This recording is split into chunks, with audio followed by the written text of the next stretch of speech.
the whole shenanigans with your camera. Yeah, and then we could have shown the angles of it going. Put a pole in the field.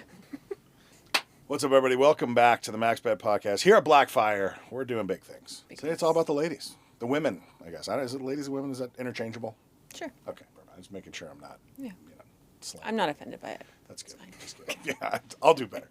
Anyway, we have Lauren Bates, good friend, president of Global Gaming Women, joining us. Feels like we're leveling up if she's willing to come on this show. This is a big fish. I blame you. Not blame you, I credit you. You're here. As you should. President of GGW is here now. Yeah. It's a big deal. And maybe Landon should be in his feelings about this because he left and she comes. I'm just going to go with that. It's a little bit of you, a little bit of him. I've done nothing, but we're here. I'm going to love it. You take no responsibility. Or credit. Is it neutral? I don't want the blame or the upside. I am the common denominator. Yeah. I do not accept any of their responsibility. Right. Somehow it's all you guys. All right, cool. Anyway, Lauren's here. She's usually dazzles us with brilliance off the camera. I'm assuming that'll come to fruition here as well. I love that. You should let her know that. Well, for sure. Let's do it.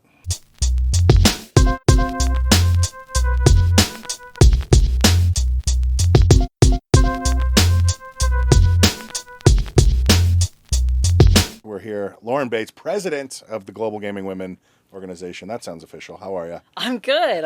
Happy New Year. Happy New Year to you. Yeah, thanks for coming by. I'm excited we get to talk about the ladies today. This is I'm not usually very good at that, but we're going to do that anyway. And so we're here, yeah, with the like I said, president of Global Gaming Women, member, co-host of the show, member, a committee member, all kinds of proud member, proud member of the Global Gaming Women. So why doesn't the guy shut up and let the ladies talk? So you're here. That's what we're here for. Like, why am I still talking? So I guess I don't know. What is Global Gaming Women? Like, if somebody here first time going, what is that? Like, how would you describe it? So we are Global Gaming Women. Our official fund name is we are the Global Gaming Women Education Fund. Sometimes people get confused. So we are not actually like a trade organization. We are actually a true 501c3 nonprofit educational organization. So it really is our mission to continue the education and development of women in the gaming industry. Nice. Yeah, that's exciting. I guess teaching all sorts of things, right? Like skills from up and down, job skills and leadership and marketing best practices and just everything you might need to succeed in this business. Is that? So I'll just give you a little bit of like historical context too. So GGW started in 2011 with the AGA. So this was something, obviously there was a need and there was a gap that they identified. And then in 2016, GGW actually went out on their own as a 501c3. And we've come a long way. So I think that, from when we started, we had our core educational offering, we call it the pyramid. So we had kind of our foundations, which is going to be like some very, introductory level training for women in the gaming organization. And then we have leadership. So kind of first time directors, first time managers, all of a sudden you find yourself in a role and like no one ever really told you how to do that. Yeah, right. What happened? Yeah. Right. As far as, how to be a good leader, how to manage people, emotional intelligence, all of those things. And then W, which is the peak for our more senior leaders in the industry. So really it's called W? W. Yes, it's called the W. And I should probably know that answer. Okay. And I'm going to go with W for women. It was like trivia party. Yeah. That's what I was the pinnacle. At this point, you are now woman. Right? You're the highest level of training, and you have arrived. Yeah, that's so funny. But that's good. But I will definitely follow up. So we had kind of this very basic, fundamental levels of training that we offered, and we have just continued to expand and grow off of that. We continue to identify areas that we can build out additional resources for our members and for our sponsors. And how many members are there now? So right now we're at a little over 9,000 active in the database. Seems like a lot. How many joined last year, though? Because I thought it was like 7,800 last time. So I want to say that maybe that was an outdated deck. Yeah, I was going to say that may be last year's deck. I was going to say, as we're working through the end of year annual report, you will see some new metrics coming here shortly. But I will say where we've really grown significantly in this last year has really been in like the regional markets in North America and then internationally. Historically, there's kind of been this perception that this was a predominantly or a solely Las Vegas organization. So that's something that we very intentionally have tried to address in our growth strategy. So that way, no matter who you are, where you are in your career, whatever level, we have something truly for everyone. It's actually the regional markets or the international markets. Like that's actually where they need the most support. And as far as like getting new members around the world, like is it these people have to do anything or they just raise their hand? So you just go to the website, www.globalgamingwomen.org, and I was going to say, and click join. And it's free. Yeah. So thanks to our incredible sponsors and our industry partners, we have the funds and we're able to expand our offerings to all of our members worldwide. And how long have you been a part of Global Gaming Women? So I joined in kind of late 2016. I was so thirsting for just more in my career journey. I was looking for development. I was looking for connection. Mike and I knew each other in our sales life, and road warriors, so on the road probably 5 to 6 days a week. So even though I was calling Las Vegas my home, I wasn't feeling very connected. More days out of Vegas. I did. I spent more days in a hotel and my car at the airport, and so really trying to figure out how I could not only continue to advance like my skill set, advance my career, but also just to make some connections. Because again, I was more connected in Arizona and California and some of these other, states than I was in my own hometown, which was kind of a pretty crazy weird feeling, for sure. realization, right? When you're coming home and it doesn't really feel like home. There was an application that went out for Lean in Circles. So Lean in Circles are a program that we run in conjunction and thanks to the Sheryl Sandberg Foundation. So basically it's groups of women that are put together for a year at a time and learn and support one another in kind of this structured environment. So I raised my hand and I said, I want to be a moderator. So as moderator, just to stop and translate for a second. So members that you raise your hand and say, I want to learn a little more. So then there's I don't want to say it's a level up, but there's like a deeper dive, let's call it, for these lean in circles. Yes. And then they have moderate. So are you a moderator in the sense that like you're kind of the mentor for the rest of the group, or you're just reading the material? How does that So it's a great question. So the Lean in Circles really it's a group of peers. So I'm not in charge by any means. I'm the guide on the side. Okay. So we're just kind of moving it forward, right? Like we're all in agreement of like, this is what we're doing. This is what we're working on. This is what we're learning. This is, this is kind of the plan for the year. And then you're the one that kind of drives it forward. Let's say I'm an entry level lady. Yeah. You're a more seasoned industry professional. Yes. We may not be considered peers. We're both women in gaming, hypothetically, but we're not peers. Correct. Like, would somebody behind the scenes go, okay, entry level is going to get paired off with other entry level? Yes. More management, executive like yourself is paired with others. So there's somebody sorting all that out. Yes. So there is an actual application that you fill out and then a scoring. And then so we make sure we truly are matching peer to peer. We also really focus on making sure that we don't have individuals from the same company, because that's one of the other things that's kind of the magic of these circles, is being able to share in shared experiences, but also in a very safe and confidential space that you can like learn from one another. Lauren just said, like you don't want to have any of that. You're like, she was venting about the HR or whatever. Yeah. You remember that meeting on Monday? Apparently she didn't like it as much as she said. Exactly. No, I mean, and so like that's where also whatever it is, but you have those moments that feel very isolating, or like maybe it's me, or you know what I mean, like maybe it's me, I'm the problem, or this is unique to me. And I think when we start to expand our network and when we start to open up and maybe be a little more vulnerable and a little more self-reflective, those are the spaces that are created there. Oh, it's not just me. Like this is something that we've all experienced, or we've all need a buddy or whatever. Yeah, exactly. Or, maybe this person's already been through something like that. They can say, here's my experience. So you can say, hey, okay, I'm going to take from that. Or, so I'm definitely not going to do that. Right. Here's a landmine I didn't know about. Exactly. Yeah. All of us in our professional careers or in our lives kind of create this personal board of directors. So we have this group of people that support us and are able to help guide us or make sure that we're being authentic to ourselves or the best versions of ourselves. And I will say some of those women are still some of my best friends today. And it's been pretty crazy to think about what we've been through together as far as like kids and careers and, everything in between. But we all do it. Yeah, for sure. I mean, we all do it. And if you really think about it. Consciously, that's the difference, But that's the thing. When you do it consciously and you're saying, okay, who are my people? Who is the person that I call? And they may all be different. I will say, so that was my first real taste of GGW. And I just remember thinking, like, this is magic. And you loved it so much you ran for president. Yeah. Do you run? Is it like an elected position, or do you is it just like we know who the next president. How does that work? I guess. All of our terms are 2 years. So we have our executive committee, and then typically someone on the executive committee then kind of raises their hand and says, hey, I'm interested in doing more, but also kind of keeping in mind like timing, right? Sure, So, I mean, if you're potentially looking at a significant time commitment. So you have 2 years as a second vice president, 2 years as a first vice president, 2 years as a president, and then potentially 2 years overseeing our newly created advisory board. So I'm president for 24 and 25, and then Siobhan Lane, who's CEO of L&W, so she will be taking over from me, and then Brandy Ellis will be after her. Cool. Nice. So we gotta. So you know the run. You know the. Yes, Yeah. that's the plan. Yeah. That is That's the it. plan, and that's where so we're at. smart. Yeah, I didn't realize that. They get all of the knowledge of the people ahead of them. Yeah. And kind of know And I what they're think, going into. having the structure, but also really trying to formalize the structure a little bit more, because there is so much institutional knowledge about how kind of we started. Sure. And what we found very quickly is that, life happens for all of us, right?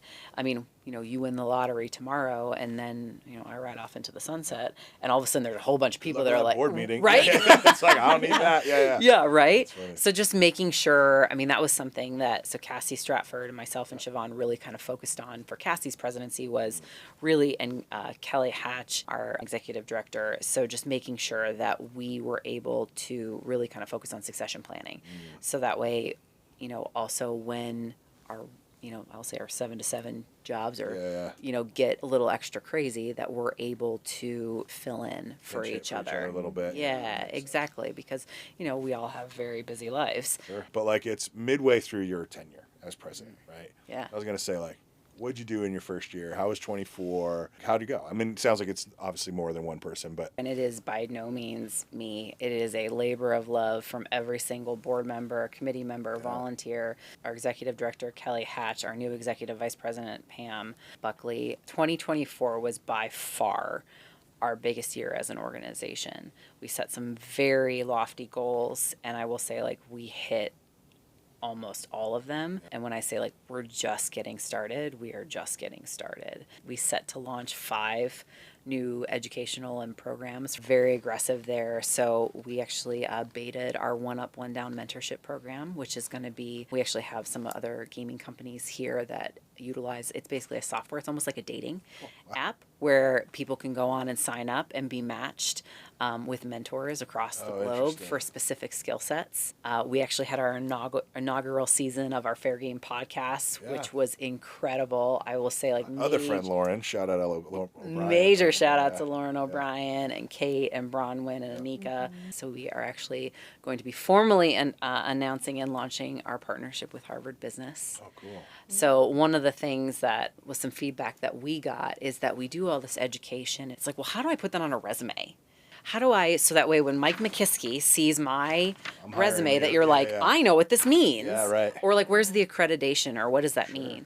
So we are working with Harvard Business right now, and we will be launching for our members that they will be able to go on and they will have access to continued education and certifications through Harvard Business. Also working on some allyship programs right now. We actually kicked that off at G2E last year with a panel at G2E with some of our supporters and our allies from the industry.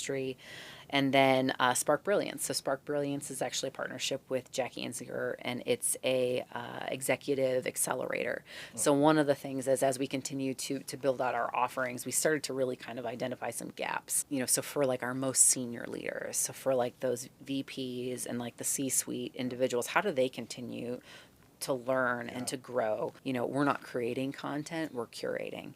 We want to make sure that we are cutting edge, that we are working with the best of the best and being able to bring that to all of our members and to our sponsors. I did that Spark Brilliance program. Yeah? Last spring. I was part of the beta program. Yeah. And I loved it. Loved it? Loved it. It was so good. You went from member to moderator Yes. to a bunch of other things. Yes. And then president, right? Yes. What's been like your biggest takeaway aside from your, what is it? Personal board of directors. Personal board of directors. So when you look at from an organizational perspective, as I came up through the mentorship track, so lean in, and then I came on to, so I was able to kind of co-chair the mentorship committee with Holly Gagnon, and that to me is the power of connection, the the power of being seen, being heard, networking and connecting with others outside your bubble Yeah. is really important, and it's harder. Like, I will say, like, that's the other part, is that I'm not probably stereotypical because I came up through the sales side. So, and also in a market that was predominantly male and really didn't have a lot of, like, even female sales reps. They don't get invited to go play golf. They don't necessarily get invited for drinks, or they can't go to drinks because they got to go pick up the kids, or they've got, whatever that may be. So kind of creating these spaces for networking and to meet other women in the industry is really a personal passion for me. So you guys all live in like the same neighborhood, right? Like you all Very live, close to each other, yeah. Yes. You basically are like neighbors. This Yeah. is very new to me that everyone knows each other in here. But what's your background in gaming? Like you were somewhere before Light and Wonder for a long period of time. Yeah. And then before then, were you just like grandfathered in like everyone else? Like, No. how did you- Oh my goodness, how did you no. start? I mean, Had to and- kill a guy. It's a whole thing, yeah. Well, I feel like it's a story, and I've listened Yeah. to the podcast for so long that, everyone's always like, how did you get in gaming? And it's always everyone's like, well, it's kind of an interesting story. 100%. So for me, I mean, I graduated from college. I went to school at Ohio State, and I was on my way to New York, and I was gonna be in upscale fashion. I ended up out here visiting a friend on vacation. I was so blown away just by like the town and the opportunity. Here's a little superficial, but also the lifestyle that my friend was creating for himself. And I'm like, you are 22 and you are living like this? It's cheap out here in the Yeah. West. Yeah. I'm like, how do I get in on this? It's the opposite of New York and that, yeah. Yes, for sure. exactly. And so I just kind of started throwing out some resumes. Again, full disclosure, like no anticipation of like actually taking a job. I got a couple of interviews, and then I ended up going on an interview at Konami. But there were a couple of individuals that I met at that company, and I just remember thinking like, I have no idea what they I do, want to be around that. but I want to do this. For sure. So I interviewed with Tom Gingoli, and he was like, hey, here's the deal. I need you to work at the front desk. And I was like, I did not go to college and like do all these things and like I'm not, to like work at the Answer front. your Yeah, phone. to answer Yeah, your yeah, phone. exactly. But he was like, no, here's the deal. And I was like, I want to be in sales. I want to be in marketing. I was like pretty upfront with it. And he was like, here's the deal. I just need you to do this for like 6 months. Like just do this for a little bit, maybe a year. He's like, and I promise I will get you into sales. And I will tell you, like true to his word, I started in July and I was moved into system sales by like the end of December. So for a little over 17 years, kind of did it all. And I'd be lying if I said that by the first year I was like, what did I do? Yeah, what am I doing? Yeah. What am I doing? Especially systems. They didn't do any favors there, throwing you right into like the deep end of the pool. I feel like it's such a long sales cycle. Yeah. 900 layers of features and code. And like that's not easy to learn. Not to say games is easy, but you can kind of go play a game, get a sense of it. Yeah. Like it's a little faster sales cycle. Systems like to try to learn that, and oh by the way, learn how to sell things. Like that's he threw you right into the lion's den. See what you got, right? I mean, that's kind Turns out of. you did fine. I'm very grateful for it. Is that because if I would have known what I was doing, I probably would have been like, oh no, I don't really want to do that. I'll wait for games. Yeah, right. But I didn't know. You don't know what you don't know. You can't really wait. Like I feel like that's a misnomer because I feel like if I was in, not to pretend to be Jingoli, but I'm like, you don't really want it that bad, right? Like, give you good opportunity because hey, we always hate anyone not in systems hates on systems. That's kind of the deal. But it's a good business. Like it's a good gig. It's a good. Oh my gosh. Critical to our industry. So you kind of get heat for it, but you don't want to just say no to it, right? Like, and so I think that would have been like, this kid doesn't really have. She can just stay at the front desk. Yeah, right? let's like, see how she goes, right? Like, let's but then see. you take it and you're like, oh, she is hungry. She did mean what she said. Like as much as he did, so did you. So I feel very lucky. As I've progressed in my career, is that because I had that, it's like so there will always be a piece of my heart that I love systems. I love talking about systems or however, Well, more and more you tech can't avoid it because it all converges, right? This with data and everything that we're focused on. So absolutely. Yeah. And then so that's the kind of diverse history they're getting in those lean-in circles, and you have as your president. Okay, that's what we're saying.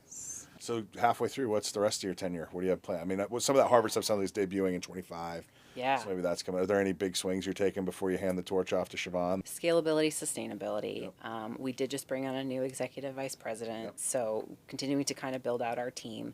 I think that's been one of the things is that we've grown so much. I feel like I always miss out on opportunities to support GGW, right? So like G2E, I think you were at Kick Up Your Heels is what it's called, right? And she goes, why didn't you go to that? I'm like, kick up your heels. I don't have heels. What am I kicking? I'm not kicking anything, right? Like, should I have gone to that? Like, and you're like, guys, go. Well, so I think like part of the challenge, I think, for some, maybe it's just me, but let's assume there's at least one other like me that's saying, well, should I go to that? Because I'm assuming, like, you don't want me in your lean-in circle, but then you host these events, and they have great, like, kind of lady names, but it doesn't make me think, hey, you know, I should go to that and to help support the cause and go, like, clap it up for the honorees to be like, hey, I'm part of this, because it feels like I'm invading your space. Like, it feels like, hey, this is a girl thing, and let the girls do this. Like, Oh, no. but when, like, how do we know? Like, how do we help? And, like, is there a way that for, like, the GGW stuff, we know, hey, guys are welcome here. Avoid all this because that's for the ladies. Like, because you know what I mean? Like, there's probably a bunch of us that don't want to be awkward. Yeah. I'm like, you know how weird it would be if I showed up to the thing and be like, I'm the only guy. Oh, I didn't get the clue. I should turn around and leave. Like, that'd be weird, right? Like, Yeah. But then there's also the other side. Is like, oh, we would have probably more guys would have went if we knew that Yeah. was a guy friendly. I don't know how you say it, like a guy friendly thing. So like, how do we help you? I guess in some of your GGW specific stuff, and then maybe more broadly. Yeah, and I think that that's a great question. And I will say, like, just asking the question is truly, like, the first step, is just saying, like, hey, how do I help? I mean, so Kick Up Your Heels, like you mentioned. So I will say that is our annual fundraiser. So we host that at the Wynn. It is during G2E, and everyone is welcome. And, you know, we've been very lucky is that, you know, again, it was predominantly female attended, but that's changed, you know, the last couple of years, and you're starting to see a lot more male attendance, and it's not just for women. I mean, because at the end of the day, I mean, all of us, like, we all have women on our team, we all have women in our lives, and it's about celebrating them. That's something that we are very closely working on right now, you know, social media campaigns and things like that, so that way, you know, people feel like, you know, they can get involved to whatever level they feel comfortable. So follow on social is what she's saying. Well, yeah, I am I think I have a like on the. LinkedIn. I think I have a like on the LGGW there. We'll see. If you not, don't. you will today for sure. Yes, you now you won't have leave to. this building without me being your fan. Yeah. For sure. Yeah, because I just always think that. Do I just like your page? That's easy. Like, I could show support that way and get some more views. Is it, hey, I can come to this thing, buy a table, like, for my company or through whatever. Like, I don't know that we know. Like, what do I do with my hands? Like, I want to help. I don't know how. Yeah. A lot of people won't ask, so they'll be like, we'll just leave it alone. And there's probably a lot of help out there that maybe not tapped into yet because we don't want to look stupid. Oh, That's the point, 100%. right? So I'll look stupid on behalf of all guys, and we'll just try to figure out how we help you. Yeah. Like, I think that's the other part is, like, even right here, like, in your platform and what we're doing today is having the courage to ask. Yeah. Saying, like, how do I get involved? If you have individuals or women on your team that are looking for more, or looking for connection, or send them our way. Tons of different ways to be involved. My commitment then is I'm kicking up my heels this year. So I don't know what that means, but I'm going. So we'll do that. Excellent. And then yeah, we'll send people to the site. But if you own a company, you could also just sponsor Global Gaming Women, because that's a really good look. Yeah. That's so a really good look for your company to be a sponsor. because there are certain organizations that, you know, they want to get involved, that, you know, they want the training and they want to make sure that their women are attending events and that, you know, they're getting exclusive training content for their employees and access to all these things. Awesome. Then you should be a sustaining sponsor. But if you're like, hey, I just would like some networking opportunities and I want to make sure that, you know, we're supporting the help industry, the cause, right? you know, then maybe it's Kick Up Your Heels. Like, maybe you should come to Kick Up Your Heels. Very, very important. Fun part for me will be at the end of this year when you've got Harvard and you got, what was the one you did? The Spark Brilliance, right? Done all these programs, now you've elevated, and you just go to walk to Siobhan at Christmas and go, hey, top that. Like, mic drop on your way out of the GGW Oval Office. I'm sure she was very involved in a lot of that too. I know. Yes. I get it. Sure, It's she a was team very thing, hands-on. but my competitive side is just like, all right, Prez, your turn. Let's see what you got. Yeah. I will say, being a committee member and a member, Lauren is extremely involved as president. When she comes to your committee meeting, everyone is involved. It is cameras on. Like, you better turn off your mute We're button not because messing she's around calling here, on yeah. every single one of you. And you all are going to participate. She's a great leader. Yeah. Yeah, I was gonna say, I definitely. will talk to you after this. And there we go. Let's gamble a little. Give me a fun story from. I know you probably have tons of them. Yeah. I've always seen you at the casino on all these different road sales trips and whatnot. So, Yeah. any jump out to you as like a fun one or one you want to share with a? You know, so I knew you guys were going to ask this, and this is a question that you guys always talk Yeah. about on the show, and I love it. It's actually one of my favorites, and I always was thinking about, like, What would I say? what would I say? Exactly. Gaming and gambling, I would say, from the beginning has always been in my blood. Growing up, we did not have casinos, we did not have gaming, but my grandparents loved gambling. So it was, you know, the annual trip to Vegas and the junkets, right? Like going on the junkets to Atlantic City. You know, some of my earliest memories of like learning my numbers was on like a very mini roulette wheel that I would like spin a ball, and then I would take like little like play chips, and I would put them on the roulette mat to like match the numbers, like 3 and 3, those types of things. Good. And so I think about it now, I'm like, oh my gosh, this started like a way long time ago. It's only more impressive when you're 4 and your mom can say, well, Mom, that pays 35-1. So she got, Right. it's like, what? Like, what, Yeah. what have we done here? This is not Ohio's normal. Yeah. There's a lot of people that like have a guest room or have like the mud room. Like my grandparents had the poker room. As with then moving into like my career on the gaming, I will say some of like my most fun nights with customers and with some fellow competitors and vendors is, going out for the group pull. Oh, yeah. I mean, everybody, $100, everybody in. I mean, it can be, you get a crowd. I was just out with some of my new team members, and we were at a casino in the Midwest. And when I tell you, we probably had 30 people, or people were cheering. They were trying to explain, because I'm like, what's going on? And, the lady's like, here, let me show you. She's telling me how the bonus works and all those things. And it's just such a fun experience. And I always also try to keep in mind, it's in the back of my head somewhere, someone always said, like, if you play for fun, you've already won.